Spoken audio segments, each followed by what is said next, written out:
Oh guys, tuloy yung outing natin ha. Nagsabi na ba kayo? O sino-sino mga sasama? Ako kasama ako. My mom give me information to go. So I'm in. Pinayagan ako ni Inang sumama kaso sabi daw niya kailangan daw kasama si Borloloy. Pinayagan ako ni Mama kaso hindi ako pinayagan ni Papa. Baka daw malunod ako. Ang dami daw kasi nalulunod ngayon na estudyante. Kawawa ka naman Borloloy, di mo maranasan mag-enjoy.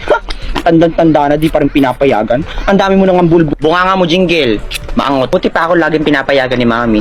The best kasi siya. Alam mo Jingle, minsan naman pinapayagan ako ng mga magulang ko. Talagang hindi lang ngayon kasi nagkataon na wala tayong kasamang adult para magbantay.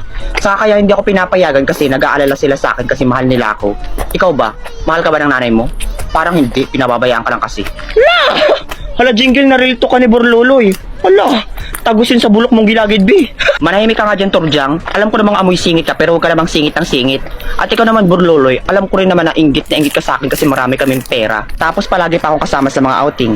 Kaya ko na magbakasyon kahit saan gusto ko. At lahat ng mga bagay na gusto ko, binibili sa akin ng mami ko. Talaga?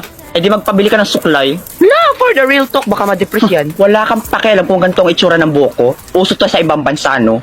Saka at least alam ko marami akong pagmamay-ari. Eh ikaw, ano bang pagmamay-ari mo? Ay alam ko na, kahirapan. Ay sorry, nariltok yata kita. At least ako may tatay. Ikaw, meron ka ba? La, for the emotional damage yun. Grabe, tagos yun sa ribs ni Jingle. Wala ang pangit.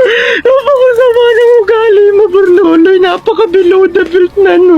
Uy, Borloloy, grabe naman yung sinabi mo. Napaka-harsh mo naman. Sorry na, nadala lang. Ikaw kasi Jingle kung ano pinagsasabi mo eh.